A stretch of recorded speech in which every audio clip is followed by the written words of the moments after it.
तर गाईज मी आता निघाली आहे वटपौर्णिमेच्या पूजेला आणि आता माझ्यासोबत कोणच नाही. आईला म्हटलं चला, मी आता निघाली. चला. So hello guys, welcome back to my vlog. आणि पुन्हा एकदा तुमचं स्वागत आहे. आणि तुम्हाला जसं मी सांगितलं, आज आहे वटपौर्णिमा. प्रामुख्याने महाराष्ट्रात आणि गोव्यामध्ये हा विवाहित महिलांद्वारे हा साजरा केला जाणारा प्रमुख हिंदू सण आहे. तर हा सण जो ज्येष्ठ महिन्यातील पौर्णिमेला साजरा करतो. आणि आता आम्ही आलो आहोत वडाच्या गणपतीला. आमच्या इथे वडाचा गणपती या बागेच्या इथे आहे. आणि हा गणपती जो आहे ना, खूप वर्षापासून आहे. म्हणजे माझं हे आजोळा आहे दत्तवाडी. आणि इथे मी माझ्या आजोळी मी जेव्हा यायचे ना, तेव्हा आम्ही या गणपतीसाठी यायचो. तिथे हा मोठा वड आहे. सो महाराष्ट्रातील सांगितल्यानुसार सावित्रीने जे यमराजाशी वाद घालून व त्यांच्याशी चातुर्यवाद संवाद साधून आपल्या पतीला म्हणजे सत्यवानाला प्राण परत मिळवण्यासाठी हे वडाची पूजा केली होती त्यांनी. सो हे एक पहिल्यापासून आपल्याला सांगण्यात आलेलं आहे ही कथा.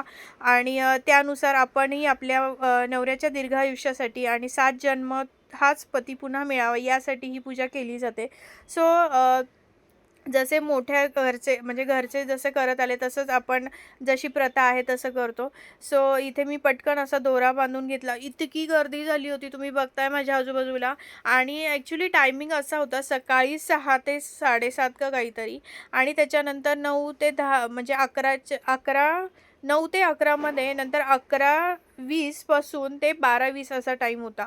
आणि पुढे तर मला ॲक्च्युली माहीत नाही. दुपारनंतर बहुतेक सगळे म्हणत होते की करायची नाही आहे, पण आता मला माहीत नाही. सो आता मी इथे पूजा म्हटलं नको, चला आपलं 11 वाजलेत आणि मी 11च्या टाईममध्ये बरोबर सगळं आवरून घेतलं होतं. सो अशा पद्धतीने मी इथे माझ्या मैत्रिणी पण भेटल्या. आणि आता आम्ही छान मस्त इथे पूजा केलेली आहे. देवाचरणी हीच प्रार्थना की 7 जन्म काय, जेव्हाही मला जन्म मिळेल तेव्हा मला हाच मला पती मिळावा अशी माझी अपेक्षा आहे. सो इथे आम्ही सगळ्या बायकांनी एकमेकींना हळदी कुंकू केलं. जसं की नेहमी आपलं कोणत्याही सणाला हळदी कुंकू वाण देणं, तसं इथे आंबा आणि गहू हे असं आपण ओटी भरली जाते. सो इथे ज्या बायका बसलेल्या असतात त्यापैकी आपण सगळ्यांना नाही, पण कमीत कमी निदान 5 जणींना तुम्हाला ओटी भरावी लागते. सो अशा पद्धतीने जसं मला माहिती तसं जर माझं काही चुकत असेल तर मला सांगा नक्की. पण आमच्याकडे तरी असंच केलं जातं. प्रत्येकाची पद्धत वेगळी असते.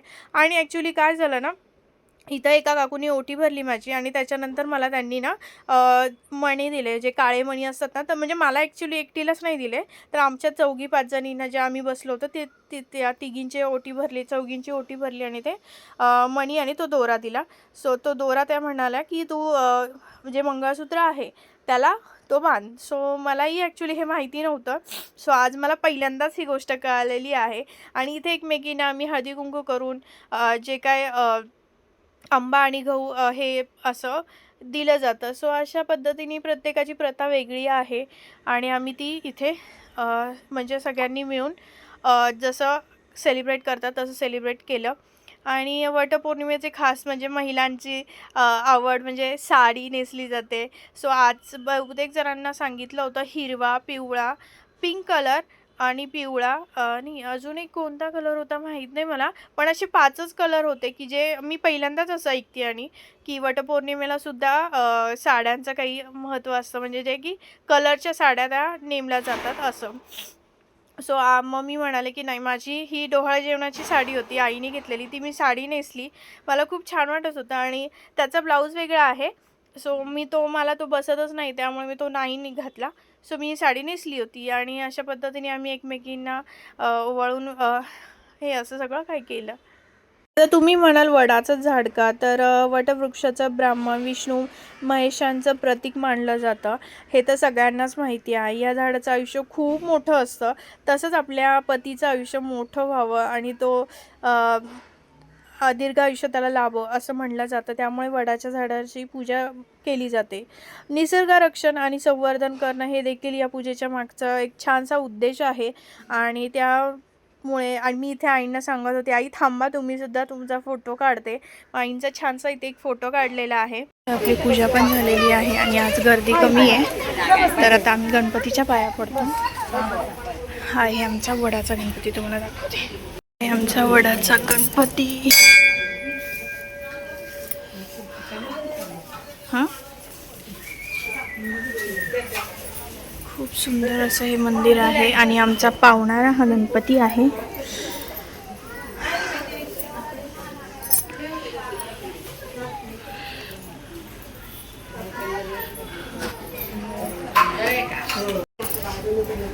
आमचा हा पावणारा गणपती आहे. याला वडाचा गणपती म्हणतात.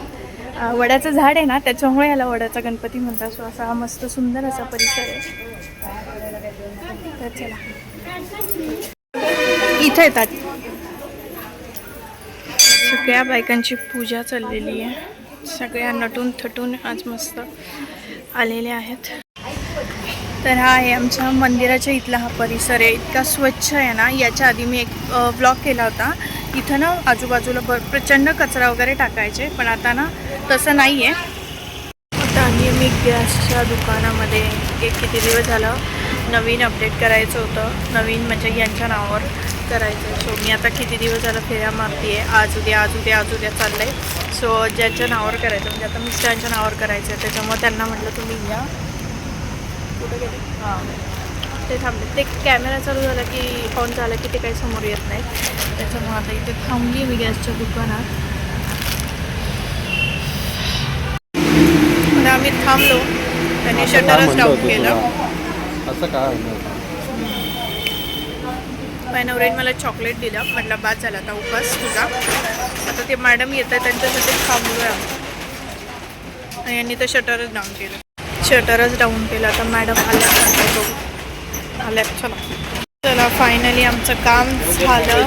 ह्यांचं फोन ठेव ग. ब्लॉगिंग नाही केलं तर कसं होईल माझं.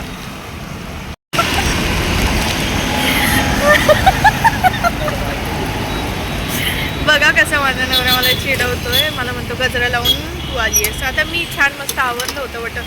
हो मला बँकेत जायचं नाही येतं का. इकडे आहे पावट्याची भाजी आणि इकडे पापडीची भाजी, चपाती. पद्धतीने आजचा दिवस खूप छान गेलेला आहे आणि खूप भारी वाटला आज. सो आजचा ब्लॉग इथेच एंड करणार आहे आणि तुम्हाला व्हिडिओ कसा वाटला नक्की मला कमेंटमध्ये सांगा. व्हिडिओ आवडत असेल तर प्लीज लाईक करा. पण खूप सारं प्रेम द्या आपल्या चॅनलला, ज्याचं नाव आहे संजीवनी व्लॉग्स. तर पुन्हा भेटूया नेक्स्ट व्हिडिओमध्ये. माहिती आहे मला व्लॉग्स खूप छोटे येतात, पण नक्की मी ट्राय करते आहे व्लॉग्स करण्याचा. सो चला पुन्हा भेटूया नेक्स्ट व्हिडिओमध्ये. तोपर्यंत बाय.